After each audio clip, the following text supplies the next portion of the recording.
কি হলো নীল? তুমি আমার সাথে কথা বলছো না কেন? কি কথা বলবো আপনার সাথে? বলা নাই কওয়া নাই, জোর করে একটা সম্পর্কে চাপিয়ে দেওয়া হলো আমাকে। কি কথা থাকতে পারে আপনার সাথে আমার? কি বলতে চাও তুমি? তোমার এই বিয়েতে মত ছিল না? একদমই না। কেউ আমাকে জানায়নি পর্যন্ত আপনার সাথে আমার বিয়ে হবে। তুমি আমাকে একবার জানাতে পারতে নীল। আমাকে জানালে তো আমি বিয়েটা ভেঙে দিতাম। জানালেও কোনো লাভ হতো না। সবাই নিজের অপরাধের দায় মুক্ত হতে চায়। কি বলছো তুমি নীল? আমি তো কিছুই বুঝতে পারছি না, ক্লিয়ার করে বলো। বুঝতে হবে না আপনার। আমাকে আমার মতো থাকতে দিন। এটা কি করে হতে পারে? আজ বিয়ে হয়েছে আমাদের, তুমি মানো আর না মানো, বিয়েটা তো সত্যি। তুমি এইভাবে আমাকে অপমান করতে পারো না। অপমান করছি না তো। আমি বলেছি বিয়েটা মানা আমার পক্ষে সম্ভব না। এটাই সবচেয়ে বড় অপমান নীল। বাসর রাতে স্বামী তার স্ত্রীকে বলছে সে তাকে মানে না। এর চেয়ে বড় অপমান আর কি হতে পারে?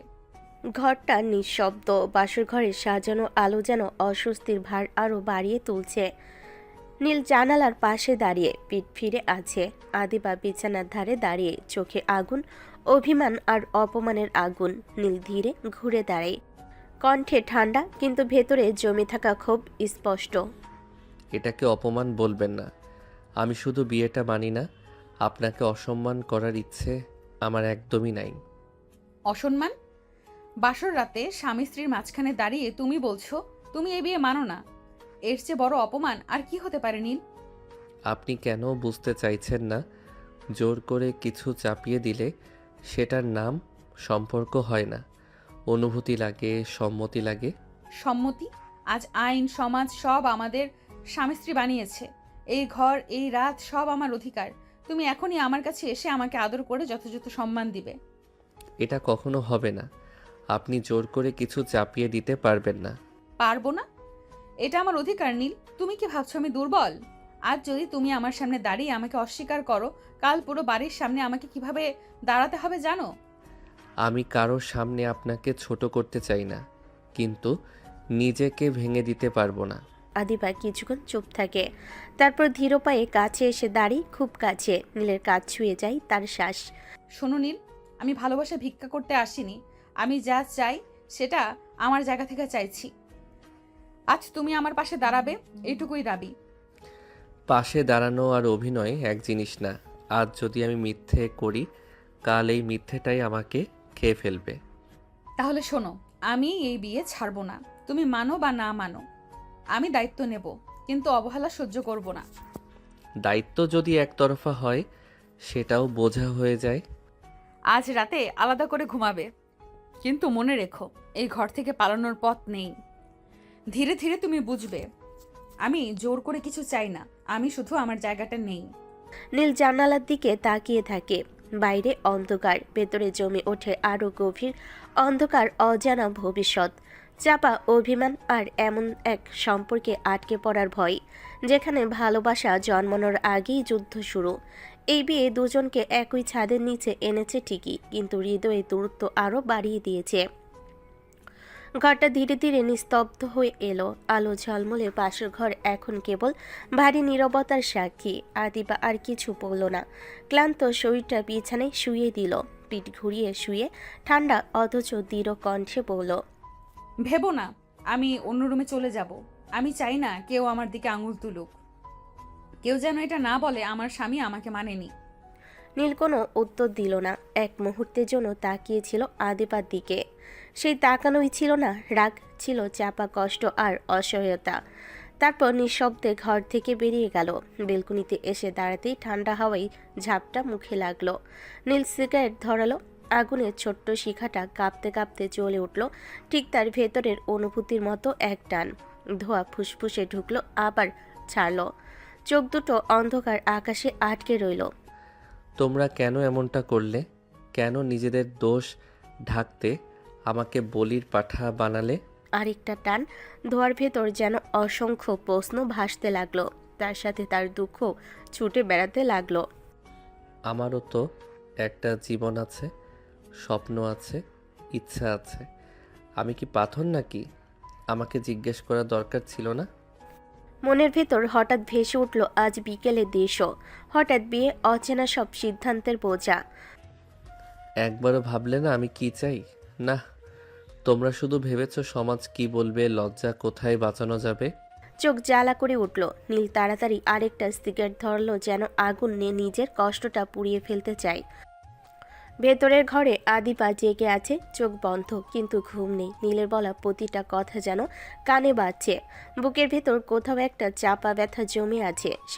আমি কি সত্যিই অন্যায় করছি, নাকি আমিও অনিশ্চিত জীবনে জড়িয়ে পড়লাম? সে পাশ ফিরে শুয়ে পড়ল। চোখের কোণে জমে ওঠা জলটা বালিশে মিশে গেল, কিন্তু মুখে কোনো শব্দ নেই। শুধু দায়িত্ব, শুধু সম্মান, শুধু সমাজ। বেলকুনিতে নীল শেষ সিগারেটটা নিভিয়ে দিল। আকাশের দিকে তাকিয়ে ফিসফিস করে বলল, জানো আদিবা, আমি তোমাকে ঘৃণা করি না, কিন্তু এই বিয়েটাকে মেনে নিতে আমার শ্বাস আটকে আসে।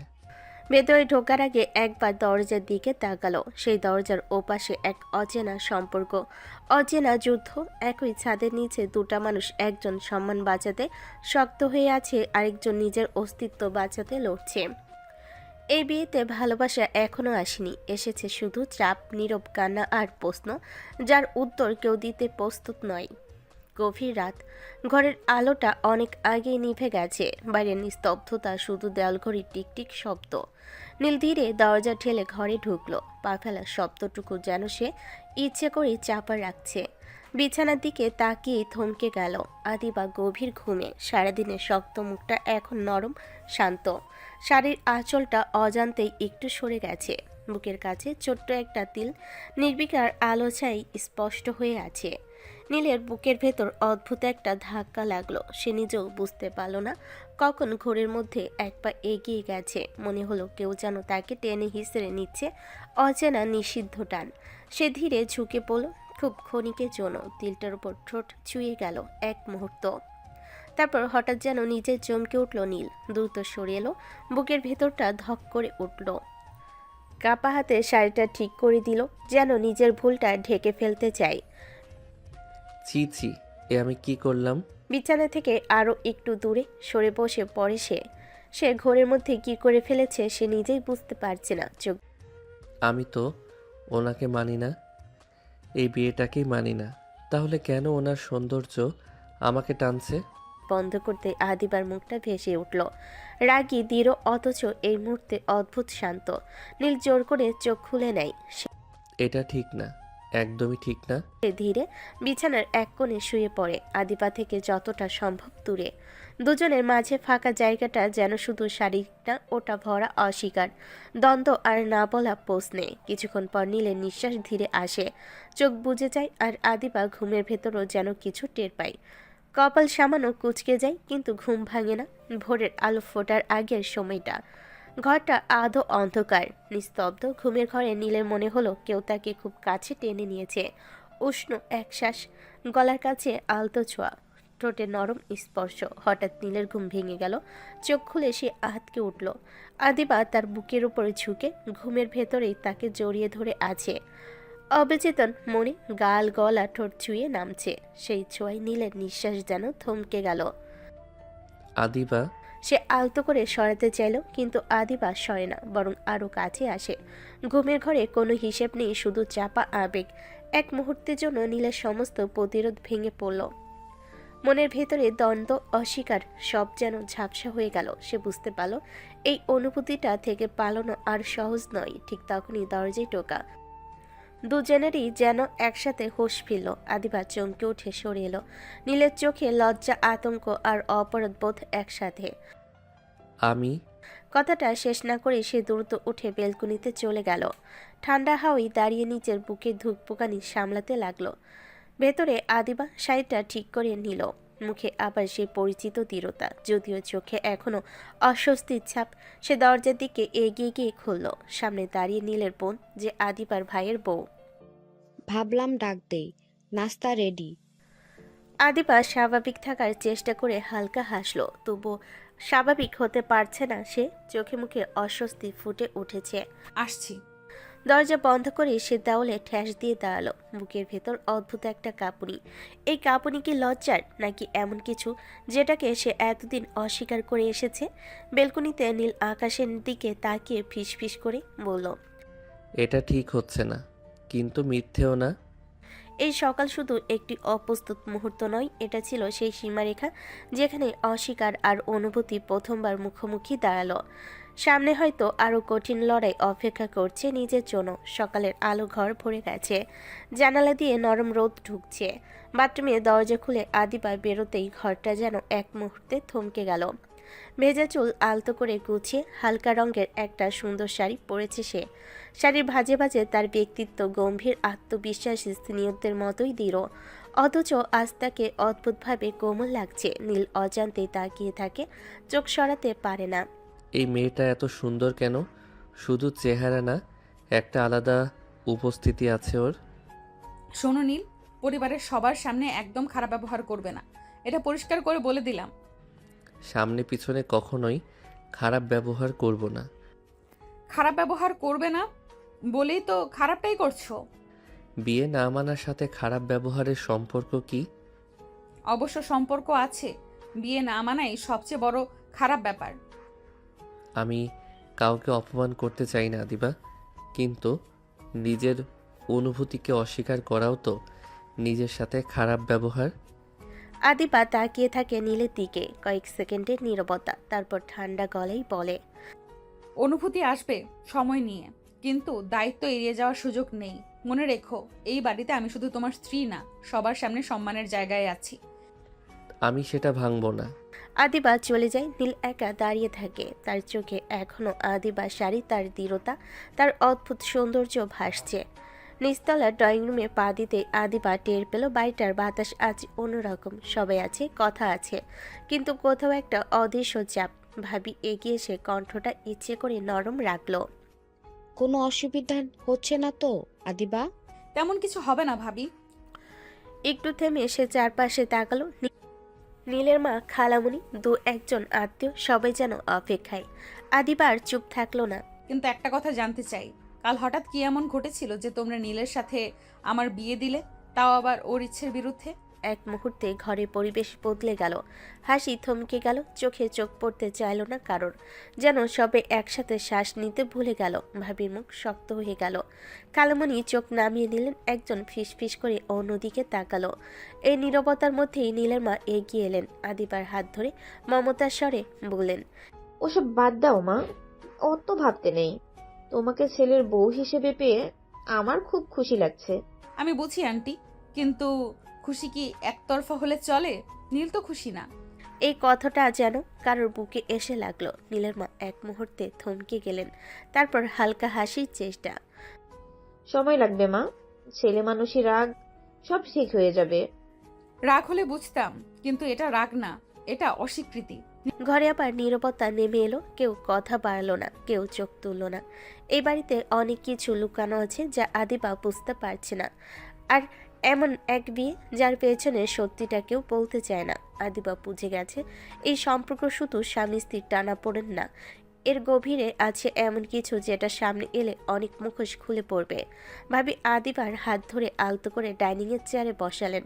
গলায় স্নেহ, আচরণে আপন ভাব। প্লেটে ভাত, ডাল, সবজি সাজিয়ে দিতে দিতে বললেন, নাও আদিবা, গরম গরম খাও, সকাল থেকে কিছুই খাওনি। আদিবা মাথা নেড়ে চুপচাপ বসে থাকে, চোখ এখনো আগের কথাগুলো রেশ। ঠিক তখনই উপর দিক থেকে নীল নেমে এলো। সবার চোখ এক মুহূর্তের জন্য ওর দিকে যায়। ভাবি ওদিকে তাকিয়ে প্লেট এগিয়ে দিলেন। নীল, খা, দুজনে একসাথে খাও। নীল একটু থমকে দাঁড়ায়, আদিবার দিকে একবার তাকাই, তারপর দৃষ্টি সরিয়ে নেয়। আপু, একটু বাইরে যাব। আগে খাবি তারপর যাবি, সকাল থেকে কিছুই খাসনি। নীল আর কথা বাড়ে না, চেয়ার টেনে বসে পড়ে। প্লেটে ভাত নেই, খেতে শুরু করে চুপচাপ। মাথা নিচু আদিবা পাশে বসে আছে। খাওয়ার ছন্দে নীলের হাতের নড়াচড়া চোখে পড়ে। তার ভেতরে অদ্ভুত একটা অনুভূতি, রাগ, দায়িত্ব আর অস্বীকারের মাঝখানে কোথাও নরম একটা টান। ভাবি দুজনের দিকে তাকিয়ে সন্তুষ্টির নিঃশ্বাস ফেলেন। একসাথে বসে এটুকুই তো চাই। খাওয়া শেষ, এখন যাই। খাওয়া শেষ করে নীল আর এক মুহূর্ত দেরি করলো না, কারোর দিকে ঠিকমতো না তাকিয়ে বাইরে বেরিয়ে গেল। আদিবা চুপচাপ সব দেখল, কিছু বলল না, শুধু নিজের রুমে উঠে গেল। দরজা বন্ধ করে জানালার পাশে দাঁড়িয়ে থাকলো অনেকক্ষণ। বুকের ভেতর কেমন একটা ভার জমে আছে, অথচ সেটা কারোর সামনে নাম দেওয়ার মতো নয়। বাইরে চায়ের দোকানের সামনে নীলের বন্ধুরা বসে আছে। নীলকে দেখেই একজন হেসে উঠল। আরে ভাই, শুনলাম নাকি বিয়ে করেছিস? আর বলিস না ভাই, অনেক কাহিনী। কাহিনী থাকুক পরে, আগে বল বউ কেমন? নীল এক মুহূর্ত চুপ করে থাকে। চোখের সামনে ভেসে ওঠে আদিবার মুখ, শাড়িতে মোড়া, আত্মবিশ্বাসী, অদ্ভুত সুন্দর। সে মুখ ঘুরিয়ে বলে, সুন্দরী তো, কিন্তু মানতে পারছি না। মানে সুন্দরী কিন্তু মানতে পারিস না, এটা কেমন কথা? নীল হালকা হাসে, কিন্তু সেই হাসিতে কোনো আনন্দ নেই, যেন কোনো এক বিষাদের ছায়া ভেসে উঠল। এটাও একটা কাহিনী, কোনো একদিন বলবো। আরে ভাই, সুন্দর বউ না মেনে থাকতে পারবি? দেখিস খালি আদর করতে মন চাইবে। নীল চায়ের কাপে তাকিয়ে থাকে, শব্দগুলো যেন মাথার ভেতর ঘুরপাক খায়। দেখি কতদিন পারি। বেশি দিন না রে, মানুষের মন বড় বেয়াদব জিনিস। নীল আর কিছু বলে না, দূরে তাকিয়ে থাকে। মনের ভেতর একটা প্রশ্ন ঘুরছে। সে আদিবার সৌন্দর্য অস্বীকার করতে পারছে না, আবার সম্পর্কটাকেও মেনে নিতে পারছে না। একদিকে বন্ধুর হাসি ঠাট্টা, অন্যদিকে নীলের ভেতরে যুদ্ধ। আর সেই একই সময়ে এক ঘরে বসে থাকা আদিবার সে জানে না এই সম্পর্কের সবচেয়ে কঠিন লড়াইটা শুরু হচ্ছে দুজনের নিজের মনেই। বিকেলের সময়টা আদিবার কাছে অদ্ভুত ভারী লাগছিল। জানালার পাশে দাঁড়িয়ে বারবার নিঃশ্বাস নিচ্ছে, কেমন এক অস্থিরতা ভেতরে জমে আছে। মনে হলো শাড়িটা খুলে আরাম কিছু দরকার। সে ধীরে শাড়িটা খুলে রাখলো। থ্রি পিসটা বের করতে ঠিক সেই মুহূর্তে দরজার শব্দ। নীল আদিবা চমকে উঠল। সে তখনও শাড়িটা গুছিয়ে নিচ্ছে। নীলের চোখ আটকে গেল হঠাৎ, অনিচ্ছায়। এক মুহূর্তে নীরবতা, তারপর নীল নিজেকে সামলে নিল, কণ্ঠটা নরম হয়ে গেল। সুন্দর লাগছে আপনাকে। আদিবা কিছু বলল না, তাড়াতাড়ি শাড়িটা হাতে নিয়ে প্যাঁচাতে প্যাঁচাতে ঘুরে দাঁড়ালো। মুখে কোনো কথা নেই, কিন্তু সেই নীরবতায় যেন অনেক কিছু বলে দিচ্ছিল। নীলের ভেতরে ঢেউ উঠল, অস্বীকার আর টানের দ্বন্দ্ব। সে আর নিজের মধ্যে থাকতে পারল না। ধীরে ধীরে এসে আদিবাকে পেছন থেকে আলতো করে জড়িয়ে ধরল। স্পর্শটা ছিল অনিশ্চিত, দ্বিধায় ভরা, কোনো জোর নেই, শুধু থমকে থাকা অনুভূতি। আদিবা কাঁধ শক্ত করে দাঁড়িয়ে থাকে। নীলের শ্বাস তার কাঁধে এসে লাগে। সে কিছুক্ষণ চুপ থাকে, তারপর হালকা স্বরে বলে, নীল থামো। একটা মুহূর্তে সব থেমে যায়। নীল হাত সরিয়ে নেয়, দুজনের মাঝখানে আবার সেই দূরত্ব। নীল এক পা পিছিয়ে বলে, সরি, আমি নিজেকে সামলাতে পারিনি। আদিবা ধীরে শাড়িটা ঠিক করে নেয়। নীল দরজার দিকে এগোই। বেরোনোর আগে একবার পেছনে তাকাই। আদিবা জানালার দিকে মুখ করে দাঁড়িয়ে। আলো ছায় তার অবৈ শান্ত, অথচ দূরের রাত হয়ে এসেছে। ঘরটা শান্ত, আলো নরম, কিন্তু ভেতরে চাপা উত্তেজনা এখনো স্থির হয়নি। আদিবা বেলকুনি থেকে ধীরে নীলের দিকে এগিয়ে আসে, চোখে কিছু অস্পষ্ট, কিছু দৃঢ়। তুমি কি কাউকে ভালোবাসো? হঠাৎ এ কথা কেন? যদি না ভালোবাসো তাহলে আমাকে মানতে সমস্যা কি? নীল একটু চুপ করে থাকে। ভেতরে কষ্ট আর দ্বন্দ্ব গলতে চায় না। সে কি বলবে ভেবে পাচ্ছে না। আর হয়তো এমন কিছু আছে যা আমি বলতে পারছি না। কেন পারছো না বলতে? জানি না। আদিবা আর ধৈর্য রাখতে পারল না। নীলের গলা জড়িয়ে ধরে, কণ্ঠে কম্পন, চোখে স্পষ্ট আবেগ। মেনে নাও আমাকে তুমি নীল, আমার ভালো লাগছে না কিছু। কেন? আপনি তো অন্য কাউকে ভালোবাসেন, তাহলে আমাকে চাচ্ছেন কেন? এটাই হয়তো স্বামী স্ত্রীর বন্ধন। ভালোবাসা একরকমই আসে না সব সময়। কখনো দায়িত্ব, কখনো সম্মান, কখনো সময়, সব মিলে বানায় এই সম্পর্ক। নীল কিছুক্ষণ চুপ করে থাকে। ভেতরে একটা অদ্ভুত ধাক্কা, চোখে অন্য কোনো আবেগ, আশ্চর্য, দ্বিধার, অস্বীকারের মধ্যে টান। দায়িত্ব আর অনুভূতি কত জটিল। ঘরটা তখন নরম আলোয় ডুবে আছে। জানালার পর্দা নড়ে, বাতাস ঢুকে পড়ে, কিন্তু ভেতরে ভারী অনুভূতিটা নড়ে না। আদিবা হঠাৎ নীলের কাছে এগিয়ে আসে। দ্বিধা নেই, শুধু ক্লান্ত আবেগ। সে নীলকে আলতো করে জড়িয়ে ধরে, কণ্ঠে ভাঙ্গন, শব্দগুলো কাঁপছে। একটু আদর করো না নীল, আমার তোমাকে কাছে পেতে মন চাচ্ছে। মনে হচ্ছে নিজের সবচেয়ে প্রিয় জিনিসটা হারিয়ে ফেলেছি। নীল আটকে ওঠে। এই নরম অনুরোধের জন্য প্রস্তুত ছিল না সে। এবার কি করবে সে? আপনি কি বলছেন এসব? আদিবা মাথা তুলে নীলের দিকে তাকায়, চোখে জল চিকচিক করছে। সে নীলের গাল ছুঁয়ে দেয়, কপালে গালে আলতো চুমু, সবই খুব সংযত, খুব মানবিক। আমাকে আদর করে সব ভুলিয়ে দাও নীল। আজ আমার ভেতরটা খুব ফাঁকা লাগছে। নীল নিঃশ্বাস টেনে নেয়, হাত দুটো যেন কোথায় রাখবে বুঝে উঠতে পারে না। নীল আদিবা, এটা সহজ না। প্লিজ সোনা, আজ রাতটা আমাকে দাও। কোনো প্রতিশ্রুতি চাই না, কোনো হিসাবও না, শুধু পাশে থাকো। চুপ করে থাকে, তার ভেতর আবার সেই দ্বন্দ্ব, অস্বীকার আর টান। সে ধীরে আদিবার কাঁধে হাত রাখে, খুব আলতো। আমি চেষ্টা করছি বুঝতে। আমিও হারিয়ে ফেলেছি অনেক কিছু। আজ বুঝতে না পারলেও চলবে, শুধু থাকো। রাতের নিঃশব্দ ঘরটা দুজনের অনুভূতির জন্য পুরোপুরি যেন আলাদা। বাতাস নরম, কিন্তু ভেতরের উত্তেজনা থমথমে। আদিবা হঠাৎ নীলের দিকে এগিয়ে আসে, চোখে আগুন আর মনোকষ্টের মিশ্রণ। ধীরে ধীরে সে নীলের মুখের দিকে ঠোঁট বাড়ায়, আলতো নিঃশব্দে ঠোঁটের সঙ্গে ঠোঁট মিলিয়ে কিস করতে লাগলো। নীল প্রথমে স্তব্ধ, চোখ বড় হয়ে যায়, নিঃশ্বাস থেমে যায়। কিছুক্ষণ কেটে গেলে নীল আলতো করে আদিবার হাত সরিয়ে দেয়, শান্ত কিন্তু কণ্ঠে, সামান্য রাগের মতো নয়, যে রাগটা নিজের ওপর, নিজের সীমাহীন টানের জন্য। আদিবা, আমাকে একটু সময় দিন। আদিবা থামিনি, ধীরে ধীরে নীলকে আবার জড়িয়ে ধরে, কিস করতে করতে কণ্ঠে ভাঙ্গা স্বরে ফিসফিস করে। আদর করো না প্লিজ। নীল চোখ বন্ধ করে মাথা নাড়া দেয়, মনে মনে ভাবছে এই অদ্ভুত অনুভূতিটা কতটা নিয়ন্ত্রণের বাইরে। কিন্তু সে জানে আদিবার সামনে রাগ দেখানো বা জোর করা ঠিক হবে না। বুঝছি, আমি চেষ্টা করব। আদিবা নীরব থাকে না, ঠোঁট আবার নীলের ঠোঁটে মিলিয়ে দেয়, আলতো চাপ দি, যেন শুধু ছোঁয়ার মধ্য দিয়ে নিজের অব্যক্ত আবেগ বের করছে। একটু একটু কাছে থাকো, আমি চাই শুধু কাছে থাকো। নীল ধীরে শ্বাস নেয়, হাত আলতো করে আদিবার পিঠে রাখে। দুজনের মধ্যে নীরবতা এখন কথা ছাড়াই অনেক কিছু বলে দিচ্ছে। ভিতরে থাকা দ্বন্দ্ব, টান আর অস্বীকারের মধ্যে যে কোমল সংযোগ তৈরি হয়েছে। রাত গভীর, ঘরটা শান্ত, শুধু ঘড়ির টিকটিক আর দুজনের নিঃশ্বাস। নীল চোখে অদ্ভুত দ্বিধা আর আগ্রহ নিয়ে এগিয়ে আসে। আদিবা তখনও শাড়ি ঠিক করছে, চোখে অস্থিরতার ছাপ। হঠাৎ নীল ধীরে আদিবাকে কোলে তুলে নেয়, চুপচাপ অথচ স্পর্শে ভরা উত্তেজনায় বিছানার দিকে এগিয়ে গিয়ে ধীরে শুইয়ে দিল। হাতের মাঝে আদিবার গা, নরম প্রাণবন্ত। এখন ঘুমান, পরেই আদর করব। এখন করো না। পরে করব বলছি তো, এখন ঘুমান। তাহলে তোমাকে জড়িয়ে ধরে ঘুমাবো। কই নীল ধীরে ধীরে শুয়ে পড়ে, হাত বাড়িয়ে আদিবাকে জড়িয়ে ধরে। আদিবা তার পাশে মাথা রেখে চোখ বন্ধ করে। নীল নিচের হাতের মধ্যে তার কোমলতা অনুভব করছে, শরীরের কাছে থাকা টান, হৃদয়ে হালকা ধাক্কা, সব মিলিয়ে দুজনের মধ্যে একটা শান্ত কিন্তু শক্ত সংযোগ তৈরি হলো। আদিবার নিঃশ্বাস ধীরে ধীরে ভারী হয়ে আসছে, ঘুম না এলেও চোখ বন্ধ। নীলকে জড়িয়ে ধরে সে কিছুটা নিরাপদ বোধ করছে।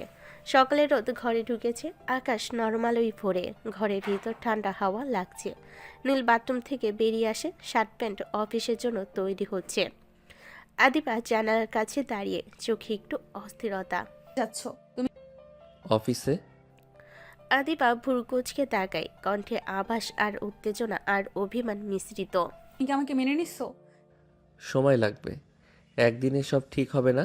তাহলে রাতেই যে জড়িয়ে ধরে রেখেছিলে, সেটা কি মানার প্রমাণ না? না, সেটা আপনার জেদের জন্য। আদিবা চোখ বুজে শ্বাস ছাড়ে, কিছু বলো না। নীল বের হয়ে নিচে চলে যায়, খাওয়ার টেবিলে চুপচাপ বসে, এক চামচ ভাত আস্তে আস্তে খায়। আদিবা জানালা দিয়ে তাকিয়ে থাকে, নিচে নামতেই আড্ডার ঘরটা গরম হয়ে উঠল। নীলের মা দৃষ্টি দিয়ে আদিবার দিকে তাকলেন, মুখে হাসি আর কোমলতা। তুমিও বসো মা। আদিবা হালকা মাথা নেড়ে চুপচাপ চেয়ার টেনে বসে যায়। প্লেটে ভাত, ডাল, সবজি সাজানো আছে। সে কিছুটা অস্থির চোখে দৃষ্টি হারায়, কিন্তু মুখে দৃঢ়তা। খাবারে হাত রেখে নীলের মা আবার বলেন, নীল, আজ তাড়াতাড়ি এসে বৌমাকে একটু ঘুরতে নিয়ে যাস।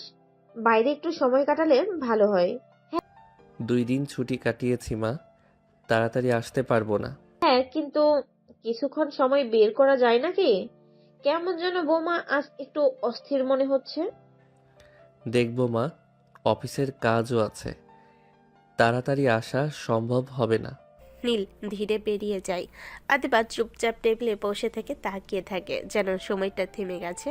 নীলের মা আর আদিবার ভাবি একে অপরের দিকে তাকিয়ে হালকা হাসি বিনিময় করে। ওদের দুজনকেই আজ অদ্ভুত লাগছে। হ্যাঁ মা, কিন্তু সময়ের সঙ্গে সব ঠিক হয়ে যাবে। নীল ধীরে ধীরে বুঝবে আদিবাকে, আর আদিবা সে নিজেও জায়গা ঠিক করে নেবে। ছেলেটা বুঝলেই হয়। দেখছো আদিবা, সব সময় বোঝা যায় না, কিন্তু সময় আর ধৈর্য সবকিছু মেলাতে সাহায্য করে। নীল অফিসের রাস্তায় গাড়ি চালাচ্ছে। বেশ বেলা এখনো সকাল, কিন্তু মনে মনে অস্থিরতা লেগে আছে। অফিসে ঢুকতেই বন্ধু এসে হাজির। কিরে ভাই, বউ রেখে অফিসে আসতে মন চায় নাকি? আরে শালা, জানিস তো বউকে মানি না। শালা, সারা রাত রোমান্স করে এখন বলো মানি না? কী সব বলিস? গলায় কি হলো? কামড়ের দাগ কেন? নীল হঠাৎ লজ্জায় চোখ নামিয়ে নিল। মনে মনে আগের রাতের ঘটনায় ভেসে উঠল আদিবা ঠোঁটে স্পর্শ কামড় দিয়ে ফেলে গলায়। আরে ভাই আমি না, বউ জোর করে দিছে। বন্ধুরা হেসে উঠল। নীল চুপচাপ বসে, কিন্তু ভেতরে দ্বন্দ্ব আর বেড়ে যায়। একদিকে অস্বীকার, অন্যদিকে রাতের আবেগ, সব মিলিয়ে তার মন ভারী। নীল অফিসের ভেতরে পা রাখতে চারপাশ জুড়ে ব্যস্ততা। তার আরেক বন্ধু যে একই অফিসে কাজ করে হঠাৎ তার দিকে এগিয়ে আসে, ঠোঁটে লজ্জা মেশানো হাসি। ভাই, তোর বউকে দেখাবি না? না, তুই শালা যে লুচ্চা আমার বউয়ের দিকে নজর দিবি। বউ মানো না তাই এত দরদ? মানলে তো কি করবি? না মানলেও আমারই বউ। বন্ধুর হাসি আটকে রাখতে পারল না। হঠাৎ নীলের পাশে এসে হালকা ঠাট্টা করে বলে, দেখবি তো একদিন বউকে চোখে চোখে রাখতে পারবি না। নীল ভুর কুচকায়, ভেতরে অদ্ভুত টান। বন্ধু দুষ্টামি মনে হয় হালকা, কিন্তু ভেতরে নীল জানে এটাই আসল পরীক্ষা শুরু। বাড়ির আঙ্গিনা শান্ত, দুপুরে সূর্য ঘরের মধ্যে নরম আলো ঢুকাচ্ছে। নীলের তুলা ভাই তখন বাড়িতে আসে। বাড়ি যাবে না? তুমি তো 3 দিন এখানে এসেছো। যাবো তো, কদিন থাকি। তুমি নেই, আদিবাও নেই, বাড়িটা একদম ফাঁকা। আদিবা তো এই বাড়ির বউ, এত সহজে যেতে পারবে না। তুমি চলো। ভাবি একবার কপাল ভাঁজ করে তারপর হালকা করে মাথা নেড়ে বলল, আচ্ছা, কাল যাব। এই কথার সঙ্গে সঙ্গে নীলের মা রান্নাঘরে গিয়ে হাত তুলে নেয়। জামাই এসেছে, সবকিছু ঠিক রাখতে হবে। তিনি যত্ন সহকারে নানান পদ রান্না করতে লাগলেন জামাইয়ের জন্য। সারা বাড়ি ভরে উঠল রান্নার গন্ধে। সন্ধ্যা ঘনিয়ে আসে, আকাশে নরম আলো, বাতাসে হালকা ঠান্ডা।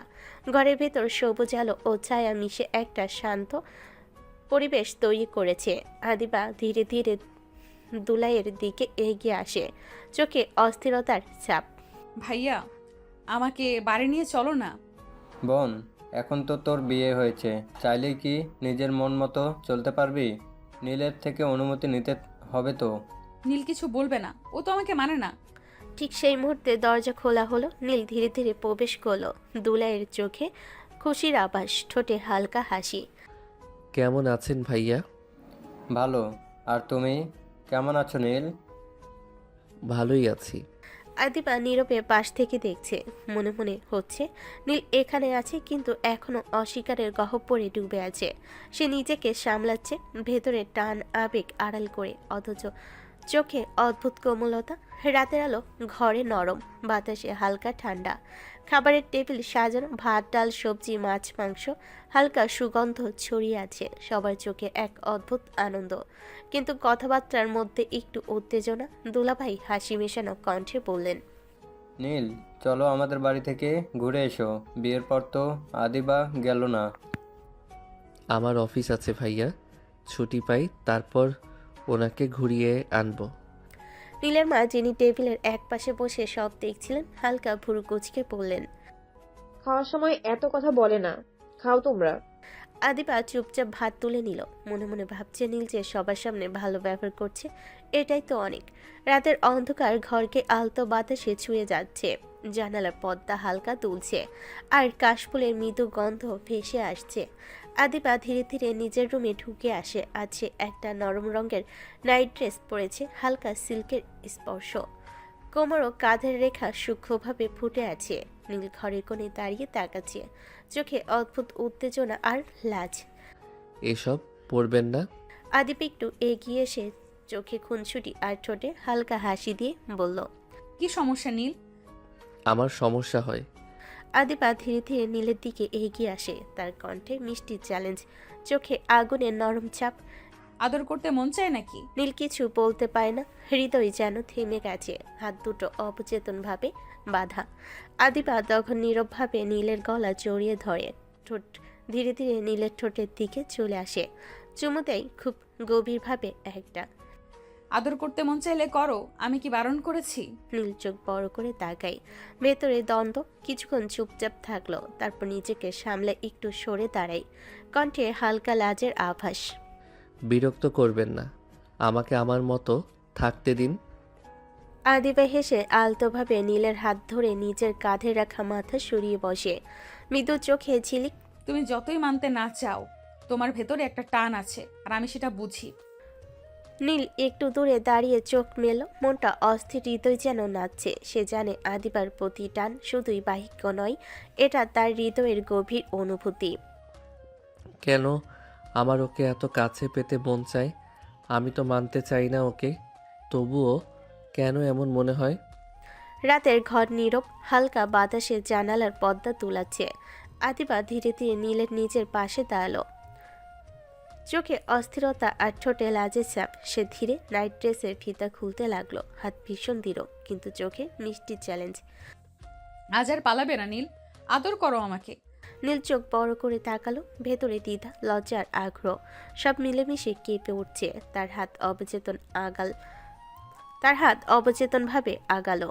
সে আর ধীরে ধীরে আদিবার দিকে এগিয়ে গেল। মৃদু নিঃশ্বাস পড়ছে, হৃদয় দ্রুত ধুকছে। নীল ধীরে আদিবার বুকে মুখ ডুবিয়ে কিস করতে লাগলো। আদিবার নিঃশ্বাস থমকে যায়, গলায় ফিসফিস হালকা দম ভাঙ্গা শব্দ। আর পালাবার চেষ্টা করলে খবর খারাপ করব নীল। নীল তখন আর থামতে পারল না, ধীরে ধীরে আদিবাকে কোলে তুলে বিছানায় শুয়ে দিল, হাত দুটো কোমলভাবে জড়িয়ে ধরে। ঠোঁট ধীরে ধীরে আদিবার ঠোঁটে লাগলো, চুমুর মধ্যে মিশে আছে আবেগ, টান আর একরাশ লাজ। নীল চোখ মেলল, ভেতরে ভরা উত্তেজনা সামলাচ্ছে, কণ্ঠে কাঁপা মৃদু ফিসফিস। কত আদর লাগবে তোমার? আজ এত আদর করব, বিছানা থেকে দাঁড়াতে পারবে না। আদিবার চোখে অদ্ভুত আগুন, হৃদয় যেন নাচছে। সে লাজুকভাবে হাত বাড়ালো, নীলকে আরো কাছে টেনে নিল। তোমার আদর আজ যত দিবে তত নিব। নীল তখন পুরোপুরি হারিয়ে গেছে আবেগে চলে। প্রতিটি চুমু, প্রতিটি স্পর্শে মনে হচ্ছে সময় থেমে গেছে। বিছানা, ঘর, রাতে নীরবতা সব মিলিয়ে তাদের মধ্যে এক অদৃশ্য বন্ধন তৈরি করেছে। তাদের চোখে অস্বীকার, লাজ, আকর্ষণ আর গভীর ভালোবাসার একসাথে মিশ্রণ। রাত গভীর, ঘর নীরব, শুধু জানালার পাশে হালকা বাতাস বেলুনের মতো দুলছে। দুজন আদিবা নীল ক্লান্ত শরীরে একে অপরকে জড়িয়ে ঘুমিয়ে আছে। আদিবার হাত নীলের কাঁধে, অনিল আদিবার কোমল পিঠে মাথা রাখে। রাতে নীরবতা শুধু তাদের নিঃশ্বাসের সঙ্গে মিলেমিশে আছে। হঠাৎ ফোনের রিং ঘরে নিস্তব্ধতাকে ভেঙে দিল। আদিবা ধীরে ধীরে চোখ মেলো, স্ক্রিনে বান্ধবীর নাম। তার গায়ে কোনো পোশাক নেই, শুধু চাদরটি শরীরের চারপাশে আলতো করে জড়িয়ে নিয়েছে। সে ধীরে বেলকনির দিকে এগিয়ে গেল, চাদর আঁকড়ে ধরে ফোন কল হলো। জানিস, হৃদয় ভাই তোকে বিয়ে না করে পালিয়ে যায়নি, উনি উনি মারা গেছে। আদিবা হঠাৎ থমকে গেল, চোখ বড় হয়ে গেছে, হাত কম্পয়মান, নিজের কানকে বিশ্বাস করতে পারছে না। কি বলছি, মাথা ঠিক আছে তো? হ্যাঁ, আজ ওনার মায়ের সঙ্গে দেখা হয়েছিল, ওনার কবর জিয়ারত করতে এসেছিল। আদিবাকে হঠাৎ রীতিমতো আঘাত লেগে গেল। চাদর আরো আঁকড়ে ধরে সে ধীর কণ্ঠে ফিসফিস করে। এ আমি কি করলাম? হৃদয়ের উপর রাগ করে নীলকে কাছে টেনে নিলাম। হৃদয় আমাকে ঠকায়নি, আমি ভুল বুঝেছি। নীল বেলকনির দিকে তাকিয়ে আছে, কিছু বোঝে না। সে শুধু হালকা নিঃশ্বাস টেনে দাঁড়িয়ে থাকে। আদিবার চোখে জল, মুখে লাজার বেদনা মিশ্রিত। আমি তাকে বুঝিনি, আমি ভুল করেছি। সে নীলের দিকে চোখ মেলল, ভেতরে একটা দ্বন্দ্ব, রাগ, লাজ, অনুশোচনা আর আকর্ষণ সব একসাথে। সে ধীরে নীলকে কাছে টেনে নিল, যেন নিজের আবেগকে আড়াল করার চেষ্টা করছে। কি হলো আদিবা? কিছু না, আমি শুধু নিজেকে ভুল বুঝেছিলাম। নীলের কপালে হালকা ভাঁজ দিল, তার চোখে গভীর মায়া। সে আর কথা বলল না, শুধু হাত দিয়ে আদিপাকে আরো কাছে টেনে নিল। সকাল নরম আলো দিয়ে ঘরে ভরেছে, আকাশে হালকা রোদ আর জানালার বাইরে পাখির কণ্ঠ ভেসে আসছে। আদিপা ধীরে ধীরে গোসল শেষ করে রেডি হচ্ছে। নীল পাশ থেকে তাকিয়ে আছে, চোখে শুধু হালকা উদ্বেগ। কই যাও? একটু দরকার আছে। কি দরকার বলো, আমি নিয়ে যাব। দরকার নাই, আমি একাই পারবো। নীল একটু সন্দেহ মিশ্রিত চোখে তাকালো, কিছু বলতে চাইলো, চুপচাপ চোখে তাকিয়ে থাকলো। মনে মনে ভাবছে আদিপা কিছু গুরুত্বপূর্ণ কাজের জন্য বের হচ্ছে, কিন্তু কি তা জানে না সে। আদিপা বাইরে বেরিয়ে গেল। হালকা বাতাস চুল ওড়াচ্ছে এবং চোখে মুখে অদ্ভুত দুঃখের ছাপ। আরও কিছুক্ষণ পরে বান্ধবীর উপস্থিত হলো, কিছুটা উত্তেজিত অপেক্ষা করছে। আদিবা চল, হৃদয়ের কাছে যাই। আদিবা মাথা নেড়ে সম্মতি দিল। তারা ধীরে ধীরে কবরের দিকে এগোলো। কবরের পাশে এসে আদিবা থমকে দাঁড়ালো, চোখে জল, নিঃশ্বাস কাঁপছে। আমাকে ক্ষমা করো হৃদয়, তোমাকে ভুল বুঝেছিলাম। আদিবা কাঁদতে কাঁদতে কবরের পাশে বসে পড়লো, হাত ধীরে ধীরে কবরের উপর রাখলো। আগে জানলে আমি কখনো নীলের সঙ্গে এতটা ঘনিষ্ঠ হতাম না। তোমার উপর রাগ করে ওকে কাছে টেনে নিয়েছি আমি। এটা আমার সবচেয়ে বড় ভুল। বান্ধবী পাশে দাঁড়িয়ে শুধু চুপচাপ মাথা নেড়ে সমর্থন করছে। আদিবা চোখের জল মুছে নিল, কিন্তু মনে মনে ব্যথা এখনো স্পষ্ট। সকালের হালকা রোদ, কবরের সামনে নীরবতা এবং আদিবার অনুশোচনা সব মিলিয়ে এক গভীর আবেগের অধ্যায় তৈরি করেছে। সকালের হালকা রোদ কবরস্থানের চারপাশে মৃদু ছায়া ফেলেছে। আদিবা ধীরে ধীরে কবরস্থান থেকে বের হচ্ছে, চোখে আভাস দেখা যাচ্ছে কষ্ট আর অনুশোচনার। তখনই সে দেখে নীল গাড়ি নিয়ে কিছু দূর দাঁড়িয়ে আছে, চোখে অদ্ভুত উদ্বেগ। তুমি জানলে কিভাবে আমি এখানে? বাড়িতে যেহেতু যাননি সেহেতু এখানে আসবেন। তুমি জানতে হৃদয় মারা গেছে? জানি। বললেন না কেন? কখনো জিজ্ঞেস করেছেন? আদিবা চোখ মেলে তাকালো, কিছুটা লজ্জা, কিছুটা অনুশোচনা। কিছু বলার আগেই বান্ধবী পাশে এসে বলল, তোরা ঝগড়া করিস না, তোরা বাড়ি যা, আমি চলে যাচ্ছি। বান্ধবী একটু হেসে পেছনে তাকিয়ে ধীরে ধীরে চলে গেল। আদিবা নীলের দিকে তাকিয়ে দাঁড়িয়ে রইল। নীল চুপচাপ গাড়ির পাশে দাঁড়িয়ে আছে, চোখে এক অদ্ভুত কোমলতা। মনে হচ্ছে সে সব কিছু বুঝেছে, কিন্তু কিছু বলছে না। সকালে নরম রোদ গাড়ির শীতল ধাতুকে হালকা ছোঁয়াচ্ছে। নীল গাড়ির দরজা খুলে দাঁড়িয়ে আছে, চোখে এক অদ্ভুত দৃঢ়তা আর কোমলতা। গাড়িতে উঠুন। দরকার নাই, একাই চলে যেতে পারবো। জানি পারবেন, তবুও ওঠেন। আদিবা এক মুহূর্তের জন্য স্থির হয়ে দাঁড়ালো, চোখে এক অদ্ভুত দ্বিধা, ভালোবাসা, রাগ, অনুশোচনা সব মিলেমিশে ঘেরা। তারপর ধীরে ধীরে গাড়িতে চড়ল। গাড়ি ধীরে ধীরে রাস্তা ধরল। নীল চুপচাপ গাড়ি চালাচ্ছে, চোখ মাঝে মাঝে আদিবার দিকে পড়ে। আদিবাও জানে সে নীরব থাকলেও নীলের চোখে এক অদ্ভুত টান, যে টান বোঝায় সে সব বুঝেছে। কিছুক্ষণ পরে নীল গাড়ি একটি নদীর পাড়ে থামালো। পানি নীরব, হালকা স্রোত বয়ে চলেছে। পাখির কণ্ঠ, হালকা বাতাস সব মিলিয়ে পরিবেশ যেন মন শান্ত করার জন্য তৈরি। এখানে আসুন, শান্তি লাগবে। আদিপা গাড়ি থেকে নেমে ধীরে ধীরে নদীর ধারে চলে এলো। তার চোখে এখনো কিছুটা জল, মুখে হালকা শোক। হৃদয়ের কথা মনে পড়ে, ভালোবাসা, ভুল বোঝাবুঝি আর অনুশোচনা। হৃদয়, আমাকে ক্ষমা করো। আমি তোমাকে ভুল বুঝে নীলকে কাছে টেনে নিয়েছিলাম, কিন্তু এখন পেছনে সরার পথ নেই। আমি জানি, কিন্তু এখন আপনি এখানে আছেন, মন খারাপ থাকলেও ভালো লাগবে। আদিপা তার চোখে তাকালো। নীলের চোখে শান্তি, বোঝাপড়া আর অদ্ভুত কোমলতা সব মিলিয়ে তার মন ধীরে ধীরে হালকা হয়ে গেল। সে ধীরে নিঃশ্বাস ফেলে হালকা হাসি। ধন্যবাদ নীল, তোমার পাশে থাকলে মনে হয় কষ্ট কিছুটা হালকা হয়ে যায়। আপনার জন্যই আমি আছি সব সময়। নদীর ধারে শীতল বাতাসে দুজন একে অপরের পাশে দাঁড়িয়ে আছে। হৃদয়ের স্মৃতি এখনো মনে। নদীর ধারে এই ছোট্ট যাত্রা, নীলের কোমল দৃঢ়তা আর আদিবার অনুশোচনা সব মিলিয়ে তাদের সম্পর্কে নতুন অধ্যায় খুলে দিল। এখান থেকে আর কোনো ভুল বোঝাপড়া নেই, শুধু বোঝাপড়া, শুধু সংযোগ, আর ধীরে ধীরে জন্ম নিচ্ছে সত্যিকার ভালোবাসার টান। নদীর ধারে হালকা বাতাস দুলছে, নদী ধীরে ধীরে বয়ে যাচ্ছে, পাখির কণ্ঠ ভেসে আসছে দূর থেকে। আদিবা নদীর পাড়ে দাঁড়িয়ে আছে, চোখে কিছুটা দুঃখ, মুখে অদ্ভুত দ্বিধা। নীল তার পাশে এসে দাঁড়ালো, হঠাৎ সে ধীরে আদিবার পিছনে এগিয়ে এলো, কোমল হাত দিয়ে আদিবার কোমর জড়িয়ে ধরল। এখান থেকে নতুন সম্পর্কের সূচনা করি। আদিবা কিছুটা বিস্মিত হয়ে পেছন ফিরল, চোখ বড় হয়ে নীলকে দেখল। কিভাবে? নীল হালকা হাসি দিল। ধীরে ধীরে সে আদিবার ঠোঁটে ঠোঁট ডুবিয়ে কিস করতে লাগলো। আকাশের মতো নীরবতার চারপাশে শুধু তাদের নিঃশ্বাস আর হৃদয়ের তালে তালে স্পন্দন। মুহূর্তটা দীর্ঘ হয়ে এলো। সময় যেন থেমে গেছে। নীল ধীরে ধীরে কিস শেষ করে আদিবার চোখে চোখ রেখে বলল, এখন থেকে অন্য কারো কথা নয়, শুধু আমার কথা ভাবুন। আমি তো হৃদয়কে ভালোবাসি। নীল হালকা কণ্ঠে কিন্তু দৃঢ়ভাবে আদিবার গলার চারপাশে মুখ ডুবিয়ে কিস করতে করতে বলল, আমিও ভালোবাসবো অনেক বেশি। তখন আর কারো কথা মনে পড়বে না। আদিবার হৃদয় ধুকছে, চোখে অদ্ভুত আগুন জ্বলছে। সে ধীরে নীলের হাত ধরে আরো কাছে টেনে নিল। নদীর নীরবতা, হালকা বাতাস, পানি বয়ে চলা সব মিলে এক মুহূর্তকে আরো গভীর, আরো রোমান্টিক করে তুলেছে। নতুন সম্পর্কের সূচনা, যেখানে ভুল বোঝাপড়া শেষ, অতীতের স্মৃতি ধীরে ধীরে হারিয়ে যাচ্ছে। দুপুরে নরম রোদ ঘরের ভিতরে ঢুকছে। নীল আর আদিবা ধীরে ধীরে বাড়িতে পৌঁছালো। আমরা ফিরেছি মা। কিরে, সকালে কই গেছিলি তোরা? খুঁজে পাই না সারা বাড়ি। মা, একটু দরকার ছিল। যা, ফ্রেশ হয়ে এসে লাঞ্চ করে নে। আচ্ছা মা।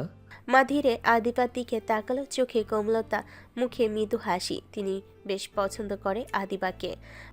তুমি ঠিক আছো মা? ঠিক আছি মা। তোমরা ফ্রেশ হয়ে এসো। মা ধীরে ধীরে চলে গেল রুমের দিকে, যেন তাদের দুজনকে একা থাকার জন্য সময় দিচ্ছে। নীল আর আদিবা এক মুহূর্ত দাঁড়িয়ে রুমের দিকে তাকিয়ে আছে। নিঃশব্দতা, কিন্তু চোখের দিকে তাকালে বোঝা যায় নদীর পাড়ে কাটানো মুহূর্তগুলোর প্রভাব এখনো তাদের হৃদয়ে বিদ্যমান। মা আমাদের আর কিছু জিজ্ঞেস করবে না? হ্যাঁ, এখন থেকে শুধু আমাদের সময়। মা আমাদের স্পেস দিছে, বুঝেছো? দুজন ধীরে ধীরে রুমের দিকে এগোলো, যেন দুপুরের এই নীরবতা তাদের নতুন সম্পর্কের জন্য এক নরম আবরণ তৈরি করেছে। রুমের দরজা ধীরে ধীরে বন্ধ হলো। নীল পাশের দিকে দাঁড়িয়ে, চোখে অদ্ভুত কোমলতা আর একটু শৈশবের মতো খুনসুটি। নীল ধীরে ধীরে আদিবার কাছে গেল। কি হলো? ফ্রেশ না হয়ে এখানে কি? ফ্রেশ তো হবই সোনা, তার আগে আর একটু আদর করে নেই। এই না, দিনের বেলা এসব কি? বউ, আদর করতে দিন। রাত নাই সোনা, আসো। আদিবা চোখ বড় করে তাকালো। কিছুক্ষণে দ্বিধা, তারপর নীল ধীরে ধীরে আদিবার ঠোঁটে ঠোঁট ডুবিয়ে কিস করতে লাগলো। আকাশের মতো নীরবতা ঘরে ভরেছে, শুধু নিঃশ্বাস আর হৃদয়ের স্পন্দন। কিছুক্ষণ কিসের পর নীল ধীরে ধীরে আদিবার শাড়ি সরিয়ে দিল। ধীরে ধীরে আদিবার বুকে মুখ ডুবিয়ে কিস করতে লাগলো। আদিবার শরীর কম্পমান, চোখে অদ্ভুত আগুন এবং ঠোঁটের ছোঁয়ায় মন আবেগে ভরে গেল। নীল তাকে ধীরে বিছানায় শুইয়ে ধরে রাখলো, শরীরের স্পর্শে আদর করতে লাগলো। আজ দিন শুধু তোমার সোনা, সব ভুলে যাও। আদিবার চোখ বন্ধ করে নীলের আদর উপভোগ করলো। মনে মনে ভাবছে, দিনের আলো, পৃথিবীর দৃষ্টি কিছুই এখন গুরুত্বপূর্ণ নয়, কেবল এই মুহূর্ত, কেবল নীল, ঘরের নিস্তব্ধতা, দিনের আলো, আদর আর স্পর্শ সব মিলে একটি গভীর রোমান্টিক অধ্যায় তৈরি হলো। দুজন ফ্রেশ হয়ে একসাথে নিচে খেতে আসে। ডাইনিং টেবিলে গরম ভাত, তরকারি গন্ধে ঘরে ভরে আছে। নীলের মা নিজ হাতে খাবার তুলে দিচ্ছে। আদিবা চুপচাপ বসে আছে, মুখে শান্ত ভাব, চোখে হালকা চিন্তা। নীল খেতে খেতেই মায়ের দিকে তাকিয়ে বলল, মা, বাবা তো আমার বিয়ের দিনই ব্যবসার কাজে চলে গেল। এখনো কি কাজ শেষ হয়নি? না রে, আর 2-1 দিন লাগবে বললো। কাজটা নাকি বড়। তোরা চাইলে কোথাও থেকে গিয়ে ঘুরে আয়, মন ভালো হবে। নতুন বউ, নতুন সংসার, সময় দিলে সুন্দর হয়। অফিসে অনেক কাজ, বা কাজ একটু কমলে যাব। আদিবা এতক্ষণ চুপ করেছিল। সে ধীরে মাথা তুলে মায়ের দিকে তাকালো, কণ্ঠে একটু দ্বিধা, কিন্তু চোখে সাহস। মা, আমি একটা কথা বলতে চাই। বলো মা। সারাদিন বাসায় থাকলে সময় কাটে না, আমার খুব বোরিং লাগে। আমি কি জব করতে পারি? জব কেন করতে হবে? সময় কাটানোর জন্য নিজেকে ব্যস্ত রাখতে চাই। দেখো, যেটা তোমার ভালো মনে হয় করো। মন ভালো থাকাটাই সবচেয়ে জরুরি। না হলে আমাদের অফিসেই বসো, পরিচিত পরিবেশ, সুবিধাও হবে। আচ্ছা, তাহলে তাই বসবো। কিছু না বলে আদিবার দিকে তাকিয়ে থাকলো। চোখে ছিল চিন্তা, আবার কোথাও একটা গর্ব। এই মেয়েটা শুধু সংসার নয়, নিজের জায়গাটাও তৈরি করতে চায়। খাবারের টেবিলে এই ছোট্ট কথোপকথনেই ধীরে ধীরে বদলাতে শুরু করলো সম্পর্কের সমীকরণ। আদিবা শুধু কারোর বউ নয়, সে নিজের মতো করে বাঁচতে চায়। আর নীল অজান্তে সেই বদলের পথের পাশে দাঁড়িয়ে যেতে শুরু করেছে। রাত গভীর হয়ে এসেছে, ঘরের আলোটা নরম, পর্দার ফাঁক দিয়ে চাঁদের আলো এসে মেঝেতে ছড়িয়ে পড়েছে। নীল চুপচাপ বিছানার পাশে দাঁড়িয়ে আদিবার দিকে তাকিয়ে আছে। নীল বলল, তুমি সত্যি পারবে ব্যবসা সামলাতে? আদিবা বিছানার ধারে বসে চুলে হাত বুলাতে বুলাতে তাকালো তার দিকে, চোখে আত্মবিশ্বাসের ঝিলিক। তুমি না পারলেও আমি পারবো। নিজের ব্যবসা ছেড়ে চাকরি করো, এটাই আমার কাছে অদ্ভুত লাগে। আমি জটিল হিসাব নিকাশে একটু দুর্বল, তাই চাকরিটাই নিরাপদ মনে হয়। ভয় পেও না, সব কিছু আমি সামলাতে পারবো। আমাদের দুজনের স্বপ্ন তো একটাই। আমি জানি তুমি অনেক সাহসী। পাম মেরো না। পাম না সোনা, সত্যি বলছি, তুমি খুব স্ট্রং। হয়েছে, এবার সরো। কিন্তু নীল আর এক পা এগিয়ে এসে আদিবার কাছাকাছি দাঁড়ালো। তার কণ্ঠ নরম হয়ে এলো। এখন কোনো সরাসরি নাই। আদিবার হাত ধরে এসে আলতো করে টান দিল। মুহূর্তে ঘরের বাতাস বদলে গেল। নীল আদিবার কপালে আলতো স্পর্শ রাখলো, তারপর চোখের দিকে তাকিয়ে ধীরে ধীরে কাছে এলো। আদিবার শ্বাস ভারী হয়ে উঠল, কিন্তু সে কিছু বলল না।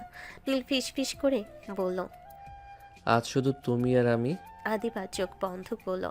সব কথা, সব যুক্তি, সব অভিমান যেন এই এক মুহূর্তে হারিয়ে গেল। নীল তাকে বিছানার দিকে নিয়ে গেল, যেখানে আলো ছায়ার মাঝে দুজনের নীরবতা আরো গভীর হয়ে উঠল।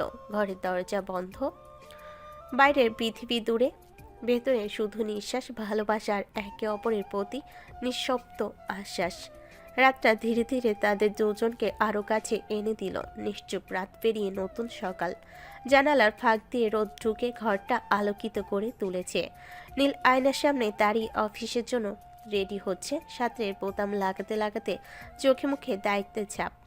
পাশে আদিবা আলাদা রকম ব্যস্ত। আজ সে ঘরের মানুষ নয়, শুধু পরিবারের ব্যবসার দায়িত্ব তার কাঁধে। নীল আয়নায় তাকিয়ে বলল, আজ তো দেখি তুমি একেবারে অফিস লুক।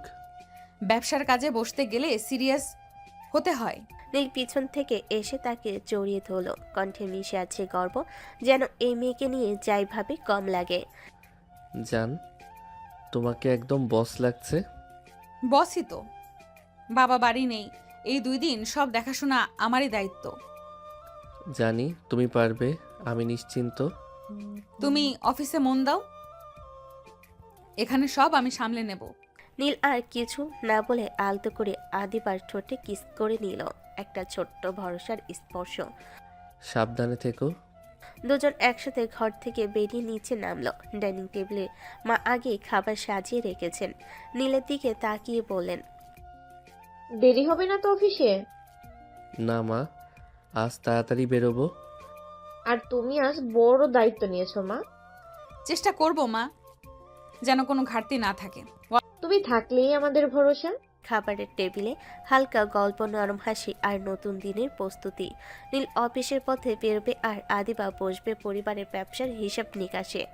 দায়িত্ব আলাদা হলো, লক্ষ্য একটাই, এগিয়ে যাওয়া। সকাল গড়িয়েছে। অফিসে ঢুকেই আদিবার চোখে পড়ে নতুন এক পরিবেশ। বড় অফিস ঘর, কাছে দরজা, ব্যস্ত মানুষের যাতায়াত, সবকিছু ভেতরে আজ তার উপস্থিতি আলাদা গুরুত্ব নিয়ে এসেছে। আদিবা ভেতরে পা দিতেই সবাই একসাথে উঠে দাঁড়ায়। আসসালামু আলাইকুম ম্যাডাম। কণ্ঠগুলোতে সম্মান, চোখে কৌতূহল। আদিবা হালকা হাসি দিয়ে মাথা নেড়ে উত্তর দেয়, ওয়ালাইকুম আসসালাম। সবাই বসুন, কাজে মন দিন। কিন্তু সবার চোখে যে উচ্ছ্বাস সেটা একজনের চোখে নেই। ম্যানেজার চেয়ারে বসে আছে, মুখে কোনো হাসি নেই, বরং কেমন একটা গম্ভীর ছায়া। আদিবা সেটা প্রথম দেখাতে টের পেয়ে যায়, তবুও কিছু বলে না, চুপচাপ নিজের চেয়ারটায় গিয়ে বসে পড়ে। কয়েক সেকেন্ডের নীরবতা, তারপর শান্ত কণ্ঠে আদিবা বলে, ম্যানেজার সাহেব, জি ম্যাডাম। গত 2 মাসের কাজের পুরো হিসেবের ফাইলটা নিয়ে আসুন। এই কথাটা শুনে ম্যানেজারের মুখের রং বদলে যায়, চোখের পাতা একটু কেঁপে ওঠে, গলা শুকিয়ে আসে। দুই মাসের? হ্যাঁ, ইনকাম, খরচ, অর্ডার, পেমেন্ট সব কিছু। আমি বিস্তারিত দেখতে চাই। চারপাশে চাপা নীরবতা নেমে আসে। কর্মচারীরা বুঝে যায় আজ শুধু বসে থাকার দিন না। ম্যানেজার চেয়ার থেকে উঠতে উঠতে বলল। সে আমি নিয়ে আসছি ম্যাডাম। বেরিয়ে যেতে আদিবা টেবিলে রাখা কলমটা হাতে নাই। মনে মনে ভাবছে এই অফিসে শুধু নামের জন্য না, দায়িত্বের জায়গা। বাবার অনুপস্থিতিতে কাউকে ছাড় দেওয়া যাবে না। কিছুক্ষণ পর ম্যানেজার ফিরে আসে মোটা ফাইল হাতে, মুখ আরও শুকনো, কপালে হালকা ঘাম। এই নিন ম্যাডাম। আদিবা ফাইলটা হাতে নিয়ে ধীরে ধীরে পাতা উল্টাতে থাকে। চোখ বোলাই সংখ্যার পর সংখ্যা, ঠোঁটের কোণে এক চিলতে কঠিন হাসি। বসুন, আজ আমরা এখান থেকে শুরু করব।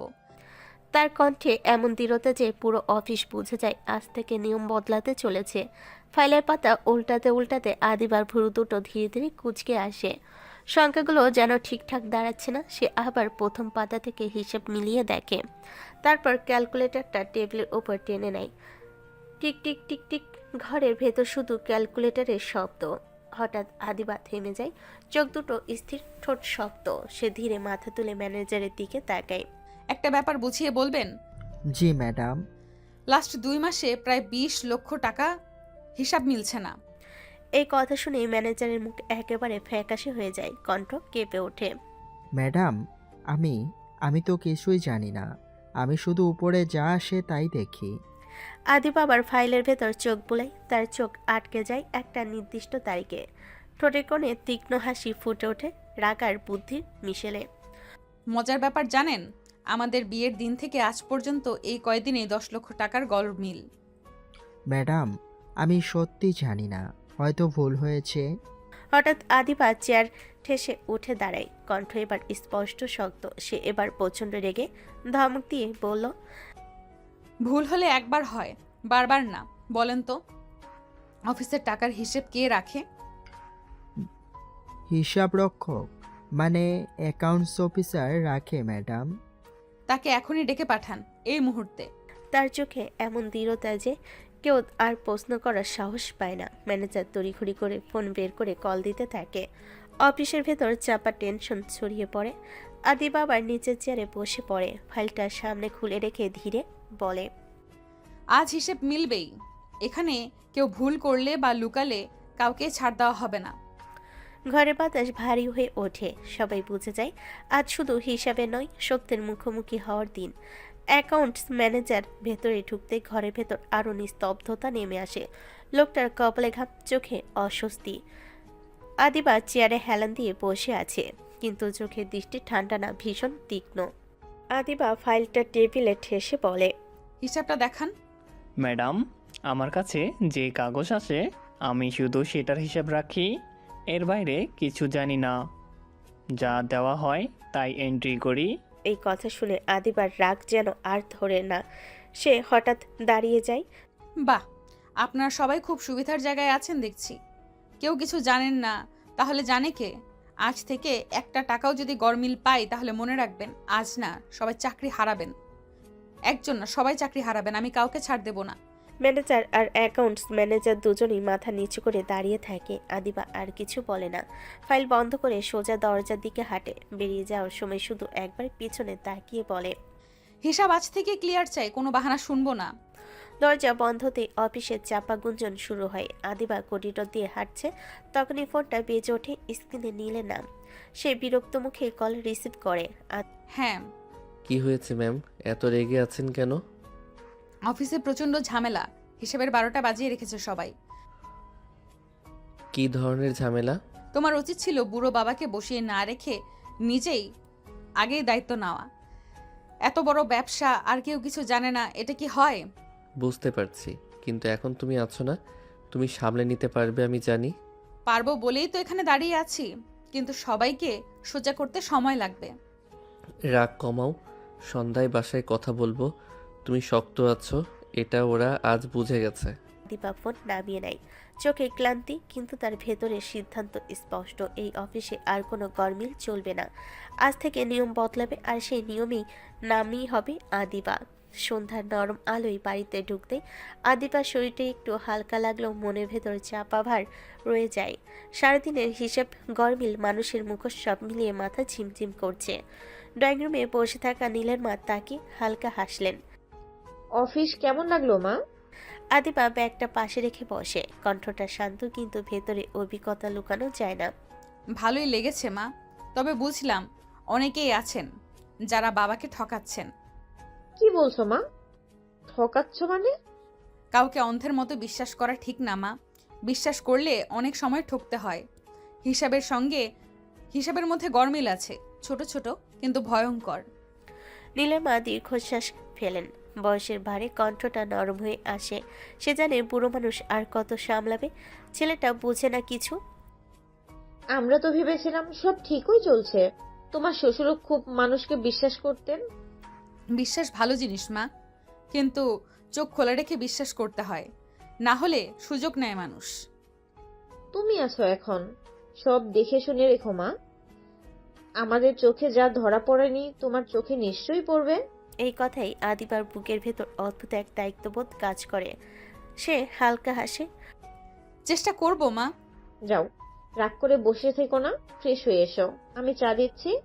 ধন্যবাদ মা। রুমের দিকে যেতে যেতে আদিবার মনে হয় এই বাড়িটা, এই মানুষগুলো, এই দায়িত্ব সবকিছুই ধীরে ধীরে তার নিজের হয়ে যাচ্ছে। আর সে জানে এবার আর কারোর অবহেলা বা ঠকানো সে চুপচাপ মেনে নেবে না। ফ্রেশ হয়ে এসে আদিবা চায়ের কাপ হাতে বসে আছে। নীলের মায়ের সাথে হালকা গল্প চলছে, কে কি রান্না জানে, অফিসে কেমন কাজের চাপ, এসব টুকটাক কথা। চায়ের ধোয়ার সাথে সাথে মনটাও একটু হালকা হয়ে এসেছে আদিবার। হঠাৎই কলিং বেল একের পর এক বাজতে শুরু করলো। নীলের মা উঠতে নিলে আদিবার সঙ্গে সঙ্গেই বলে উঠল, মা আপনি বসুন, আমি যাচ্ছি। আদিবার দরজার দিকে এগিয়ে গিয়ে খুলতেই চোখে পড়ল নীল। অফিসের ফর্মাল শার্ট, গলায় টাই ঢিলা করা, মুখে সেই দুষ্টু চেনা হাসি। আদিবা একটু অবাক হয়ে বলে, তুমি এত তাড়াতাড়ি? সে সরে যেতে নিলেই নীল হঠাৎ তার হাত টেনে নেয়। সে এক মুহূর্তের জন্য আদিবার ঠোঁটে ঠুস করে একটা চুমু এঁকে দেয়। আদিবা কিছু বুঝে ওঠার আগে নীল হাতে একটা ফুচকার প্যাকেট এগিয়ে দেয়। সারাদিন ম্যাডাম রাগে ছিলেন, ভাবলাম একটু মিষ্টি দিলে রাগ কমবে।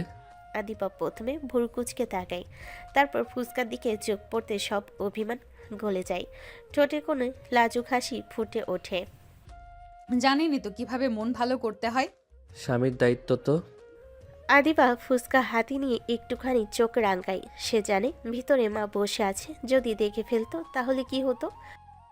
দরজার সামনে এইসব করো কেন? নিজের বউকে চুমু খাওয়ায় কি কোনো আইন আছে নাকি? আদিবা আর কিছু না বলে ভেতরে ঢুকে যায়। নীল পেছন পেছন ঢোকে। নীলের মা দূর থেকে দেখে হেসে বলে, এসেছিস নীল, চা খা। আজ চায়ের সাথে ফুচকাও আছে। আদিবা ফুচকায় এক কামড় দিয়ে মনে মনে ভাবে, সারাদিনের সব চাপ, সব রাগ এই মানুষটার একটুখানি আদরেই কোথাও যেন মিলিয়ে যাচ্ছে। আদিবা হঠাৎই হেসে ওঠে। আজ আমি রান্না করব, তোমরা খেয়ে বলবে কেমন হয়েছে। ইস, কি বলো, আমার বউয়ের হাত পুড়ে যাবে। এই কথা শুনে নীলের মা এগিয়ে এসে কানের কাছে হাত দিয়ে হালকা টান দেয়।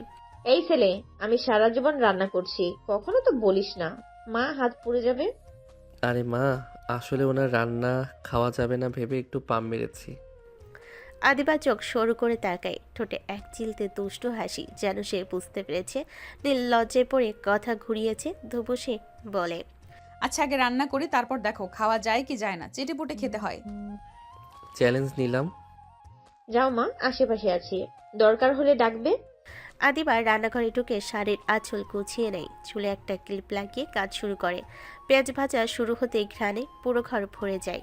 আদিবা মন দিয়ে মাংস ম্যারিনেট করে মশলা কষায়, প্রতিটা ধাপে যেন নিজের যত্ন আর ভালোবাসার টুকু মিশিয়ে দেয়। নীল দূর থেকে রান্নাঘরের দিকে তাকিয়ে থাকে, মায়ের পাশে দাঁড়িয়ে ফিসফিস করে বলে, মা, ওকে আজ অন্যরকম লাগছে না? বউ হয়েছে বলেই তো দায়িত্ব নিলে মানুষ বদলায় রে। কি কথা হচ্ছে ওখানে? আমার নামে নালিশ না তো? না না, প্রশংসা করছি। ঘণ্টাখানেক পর আদিবা গরম গরম বিরিয়ানি সাজিয়ে নিয়ে আসে। পোলাও ঝরঝরে, মাংস নরম, উপর দিয়ে ঘি আর বেরেস্তার গন্ধ।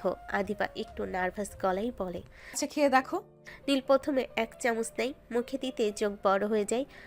ওরে বাবা, এত সুন্দর রান্না করে তার বাবা, সে তো জানতই না। আরে, এটা তো সত্যি অসাধারণ। মা, দারুণ হয়েছে, এত সুন্দর স্বাদ। সত্যি? আমি তো বলেছিলাম না খাওয়া যাবে না, ভুল ছিল আমার। এখন তো চেটে পুটে খেতে মন চাইছে। বেশি কথা বলো না, খাও। আজ বুঝলাম তুমি শুধু সুন্দর নও, তুমি আমার ঘরটাও সুন্দর করে দিচ্ছ।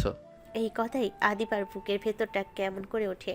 সে কিছু না বলে চুপচাপ বসে থাকে, কিন্তু মুখের হাসিটা আর লুকাতে পারে না। নীলের মা আদিবার দিকে তাকিয়ে মায়া ভরা গলায় বলেন, সে মা, এতক্ষণ রান্না করলে ঘেমে একাকার হয়ে গেছো, যাও ফ্রেশ হয়ে আসো, তারপর সবাই একসাথে খাবো। আচ্ছা মা। ধীরে ধীরে সিঁড়ির দিকে এগিয়ে গেল। রান্নাঘরে গরম আর পরিশ্রমে শরীর ক্লান্ত, কিন্তু মনটা অদ্ভুত এক তৃপ্তিতে ভরা।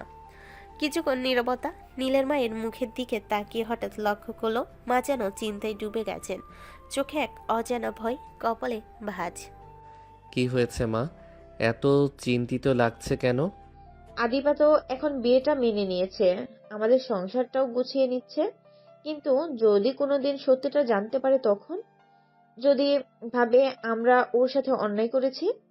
এই জন্যই তো আমি বিয়েটা করতে চাইনি মা, ভয় ছিল একদিন যদিও বুঝে ফেলে সবটা, যদি ভাবে আমরা ওকে ঠকিয়েছি, তখন যদি আমাকে ছেড়ে চলে যায়। মা হয়ে আমি চাইনি কাউকে কষ্ট দিতে, কিন্তু পরিস্থিতি এমন ছিল।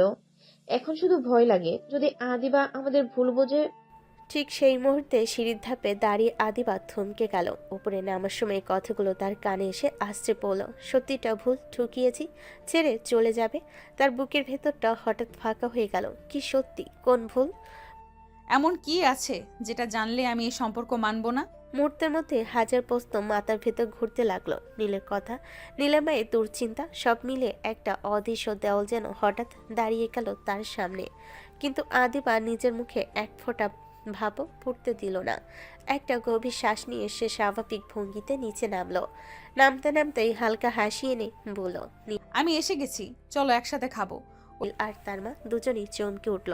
মা তাড়াতাড়ি মুখের ভাব সামলে নিয়ে বললেন, আচ্ছা মা, আয় আয়।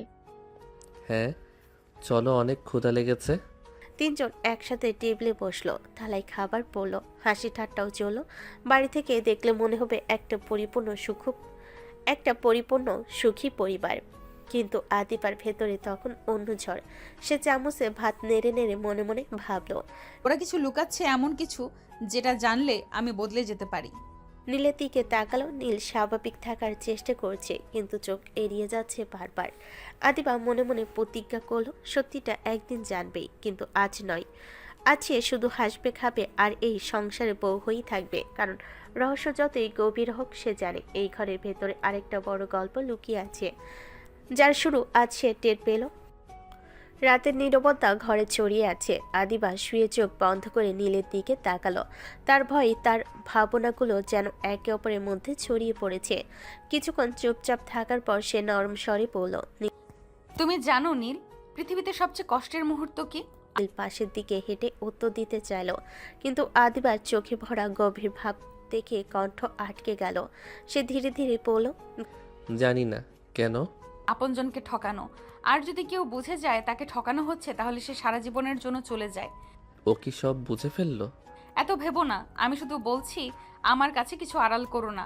সত্যিটা যতই ভয়ঙ্কর হোক আমাকে বলে দিও, আমি মেনে নিব, কিন্তু ঠকাবে না।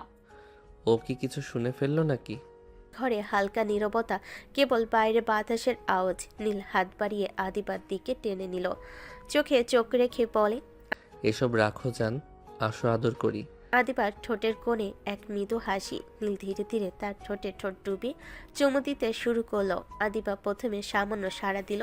নীলের আবেশে ধীরে ধীরে নিজের হাত দিয়ে নীলকে জড়িয়ে ধরলো। নীল একটু এগিয়ে আদিবাকে বিছানায় শুয়ে ফেল, তার শাড়ির আঁচলে আলতোভাবে সরিয়ে দিয়ে নিজের কাছে টেনে আনলো। আদিবা লাজুকভাবে হেসে মাথা উঁচু করলো, কিন্তু হাত দিয়ে নীলকে আটকাচ্ছে, যেন একসাথে অনুভূতির জোয়ার। নীল তখন গলায়, কাঁধে, পিঠে আদর করতে করতে বলল, জান, আজ রাতটা শুধু আমাদের, তোমাকে ঘুমানো নয়, আদর করা হবে। আমি চাইছি তুমি যতটা পারো আদর করো। রাতের এই নিস্তব্ধ ঘরে দুজনের অন্তরের অনুভূতি, ভয় আর প্রিয়তা মিশে এক গভীর আবেশ তৈরি করলো। শাড়ি ধীরে ধীরে সরানো, একে অপরকে জড়িয়ে ধরা, সব মিলিয়ে যেন সময় থেমে গেছে। নীল আদিবাকে আরো কাছে টেনে নিয়ে বলে, এখন থেকে কোনো কিছু লুকাবে না, শুধু আমার কাছে থাকো। ওকে, আমি থাকবো। ঘরে শুধু তাদের নিঃশ্বাসের শব্দ আর রাতের নীরবতা, যা এখনো তাদের আবেগের মাঝে ঘন ঘন বাজছে, যেন এই মুহূর্তটি চিরকাল স্থায়ী হবে। কয়েকদিন পর সকালে বাড়িটা যেন অন্যরকম হয়ে উঠল। নীলের বাবা ফিরেছেন এই খবরে সবাই ব্যস্ত। আদিবা নিজের হাতে কফি বানালো। মনে হলো শ্বশুরের সামনে নিজের দায়িত্বটা একটু যত্ন করে পালন করা দরকার। ট্রে হাতে নিয়ে সে ধীরে ধীরে নীলের বাবার রুমের দিকে এগোলো। রুমের দরজার সামনে এসে আদিবা হঠাৎ থমকে গেল। ভিতর থেকে কথা ভেসে আসছে, ভারী ক্লান্ত, অপরাধ বোধে ভরা কিছু কথা। নীলের মা চাপা গলায় বলছেন, এতদিন তো তোমার কোনো কাজ ছিল না, তাহলে এতদিন বাইরে থাকলে কেন? বাড়িতে থাকলে অন্তত মনটা শান্ত থাকতো। কি করব বলো তুমি? আদিবার সামনে দাঁড়ালেই মনে হয় আমি ওর ভালোবাসাকে খুন করেছি। আমার জন্যই তো হৃদয় মারা গেছে। আদিবার বুকের ভেতরটা হঠাৎ যেন থেমে গেল। নীলের মা তাড়াতাড়ি বলেন, এসব কি বলছো? এটা একটা দুর্ঘটনা ছিল। দুর্ঘটনা হলেও গাড়িটা তো আমারই ছিল। আমার গাড়ির সাথে অ্যাক্সিডেন্ট হলো। আমি কিছুতেই ভুলতে পারছি না। চোখ বন্ধ করলেই মনে হয় ছেলেটা আমার দিকে তাকিয়ে আছে। এইটুকুই যথেষ্ট ছিল। আদিবার হাত থেকে মগটা ফসকে পড়ল। ঠাস ঠাস করে ভাঙ্গা মগের শব্দে যেন পুরো পৃথিবী ভেঙে পড়ল। রুমের ভেতরে কথা থেমে গেল। দরজা খুলে নীলের বাবা মা দুজনে বেরিয়ে এলেন। বাইরে দাঁড়িয়ে থাকা আদিবাকে দেখে দুজনের মুখ একেবারে সাদা হয়ে গেল। মেঝেতে পড়ে থাকা ভাঙ্গা মগ, ছড়িয়ে থাকা কফি, আর আদিবা একদম পাথরের মতো দাঁড়িয়ে আছে। চোখ দুটো ফাঁকা, ঠোঁট কাঁপছে, কিন্তু কোনো শব্দ বের হচ্ছে না। নীলের মা ছুটে এসে বলেন, কিন্তু আদিবা কিছু শুনছে না।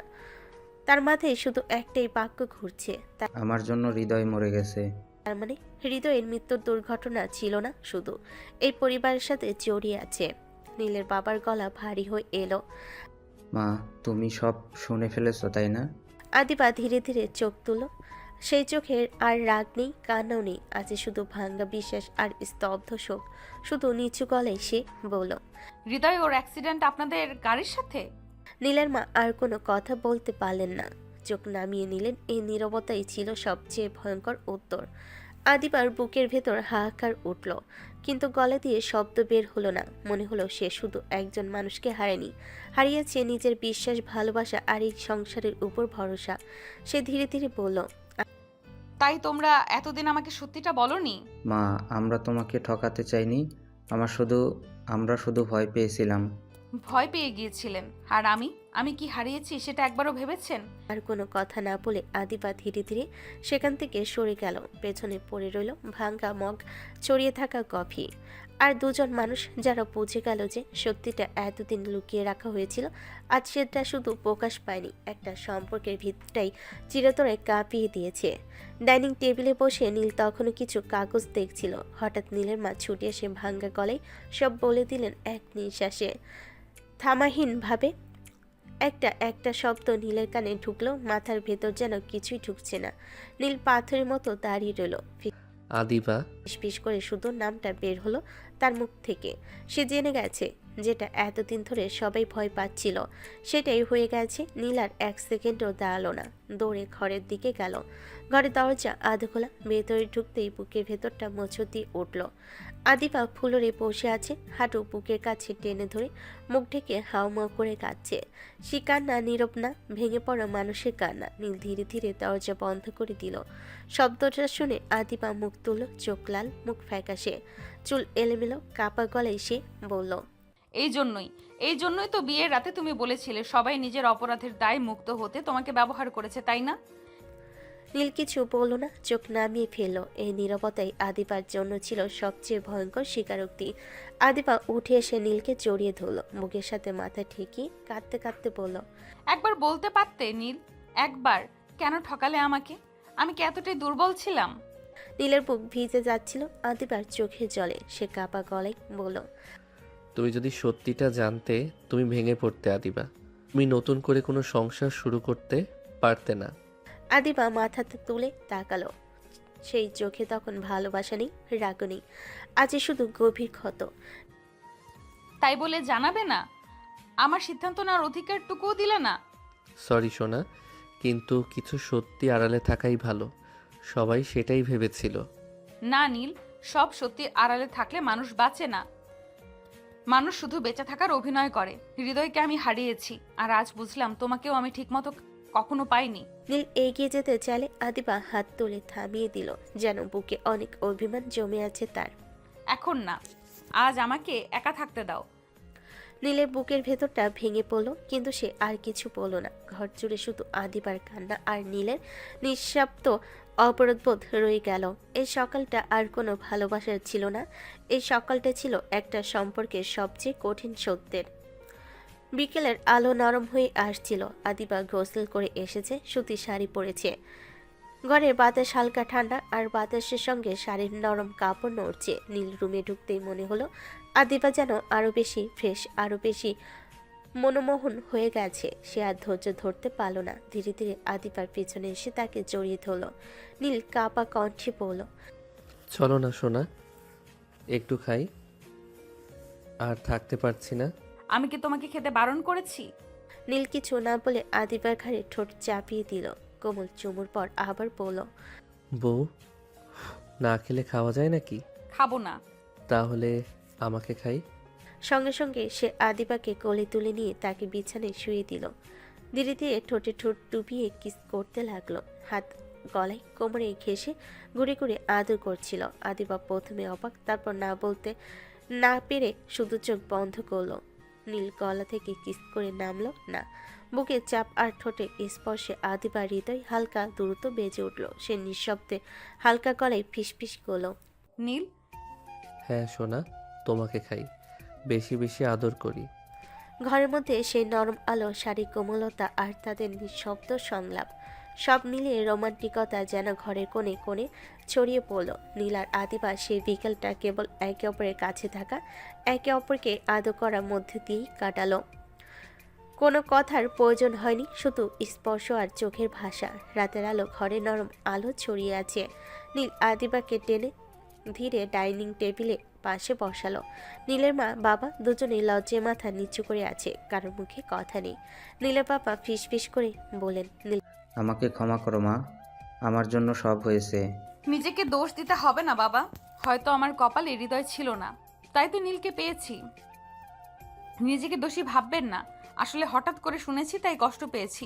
পাশ থেকে আদিবাকে টেনে ধরে হাত ধরে বসে আছে, চোখে চোখ রেখে যেন বলছে, তোমার কষ্টের জন্য আমি দায়ী সোনা। তুমি দায়ী না, শুধু পাশে থাকাই যথেষ্ট। তারপর সবাই চুপচাপ খেতে লাগলো। থালার মধ্যে থাকা খাবারের গন্ধ, ধীরে ধীরে ওঠা আড্ডা, সব শব্দ মিলিয়ে ঘরে একটা শান্তি ভেসে গেল। নীলের চোখ, আদিবার চোখ, শুধু একটা শান্ত ভালোবাসার অনুভূতি। আজকে রাতটা ছিল ভুল বোঝাবুঝি ভুলে গিয়ে নতুন করে শুরু করার। পরের দিন অফিসে দুপুর গড়িয়ে এসেছে। আদিবা টেবিলে বসে আবার হিসেবের কাগজ দেখছিল, চোখে ক্ষোভ আর মন খারাপের ছাপ। হঠাৎ আদিবা দেখলো পুনরায় হিসেবে গরমিল। আদিবা রাগে দাঁড়িয়ে ম্যানেজারকে ফোন করলেন। ম্যানেজার তড়িঘড়ি করে কক্ষের দিকে এলো। আদিবা রাগ সামলাতে পারছিল না, কণ্ঠে ক্ষোভ, আবার হিসাবের গরমিল কিভাবে হলো? গতবারই ঠিক করতে বলেছিলাম। জানি না ম্যাডাম, আমি তো শুধু হিসাব সংগ্রহ করি। ঠিক আছে, তাহলে অ্যাকাউন্টসের ম্যানেজারকে ডাকো এখনই। ম্যাডাম, আমি তাকে ডেকে পাঠাচ্ছি। আজ থেকে যদি 1 টাকাও মিল না খায় আমি কাউকে ছাড়বো না। কিছুক্ষণ পর অ্যাকাউন্টস ম্যানেজার এসে দাঁড়ালেন। আদিবা ঠোঁট কুঁচকে তাকিয়ে বলেন, সব হিসাব নিয়ে এসো, কোথায় গরমিল হলো দেখাবো। হ্যাঁ ম্যাডাম, সব ব্যাখ্যা দেব।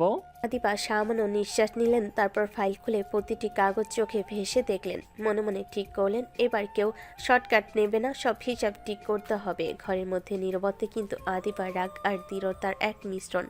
তার চোখে বসের মতো দৃঢ়তা, যা অফিসের সবাইকে দেখিয়ে দিল এবার কাউকে তার চোখের আড়ালে ঠকাতে পারবে না। অফিসের ভেতরটা অদ্ভুত থমথমে হয়ে আছে। সকাল থেকে আদিবার চোখে ঘুম নেই, মুখে ক্লান্তি, তার উপর হিসেবের গরমিল তাকে আরো কঠিন করে তুলেছে। আদিবা নিজের কেবিনে ঢুকে চেয়ারটা একটু জোরে টেনে বসলো। টেবিল ওপর ছড়ানো ফাইল, হিসেবের খাতা, ল্যাপটপ, সবকিছু যেন তার রাগের সাক্ষী। 2 ঘন্টা সময় বেঁধে দিয়েছে সে। এখন শুধু অপেক্ষা, কিন্তু এই অপেক্ষা শান্ত নয়, আগুনের মতো জ্বলছে আদিবার ভেতরে। সে ল্যাপটপটা বন্ধ করে চেয়ারে পিঠে হেলান দিল। চোখ বন্ধ করতে ভেসে উঠল নীলের মুখ, গত রাতের সেই চুপচাপ খাবার টেবিল, বাবার ভেজা চোখ, মায়ের নীরব দীর্ঘশ্বাস। সব জায়গায় কি বিশ্বাস ভাঙতেই হবে? ঘরে, অফিসে, সবখানে। আসুন। দরজা খুলে অ্যাকাউন্টস ম্যানেজার ঢুকলো, তার কপালে ঘাম, হাতে ফাইল। অ্যাকাউন্টস ম্যানেজার: আমরা চেষ্টা করছি কিছু এন্ট্রি আগের মাসের। চেষ্টা নয়, আমি সমাধান চাই। 2 মাসের হিসাব এমনভাবে গরমিল হবে কেন? এটা কোনো ছোট দোকান না যে ভুলে ভুলে মিলে যাবে। অ্যাকাউন্ট ম্যানেজার মাথা নিচু করে থাকে। ঠিক তখনই ম্যানেজার কেবিনে ঢুকে পড়ে। ম্যাডাম, আমরা সত্যি বুঝতে পারছি না কোথা থেকে। না, না বোঝা কোনো অজুহাত না। আপনারা দায়িত্বে আছেন বলেই আমি প্রশ্ন করছি। আমি পরিষ্কার করেছি 2 ঘন্টা, 1 মিনিটও বেশি না। ম্যাডাম, যদি না মিলে? তাহলে পুলিশ ডাকতে বাধ্য হব। অফিসের সম্মান আমি নিজে নষ্ট করতে চাই না, কিন্তু কেউ যদি করে আমি তাকে ছাড় দেব না। ঘরের ভেতর নিস্তব্ধতা নেমে আসে। দুজনের আর কথা না বলে বেরিয়ে যায়। দরজা বন্ধ হতে আদিবা চেয়ারে বসে পড়ে। বুকের ভেতর জমে থাকা রাগ আর কষ্ট একসাথে চেপে ধরে। সে ফোনটা হাতে নেয়, স্ক্রিনে নীলের নাম। কয়েক সেকেন্ড তাকিয়ে থেকে ফোনটা আবার নামিয়ে রাখে। এখন যদি কথা বলি আমি ভেঙে পড়ব।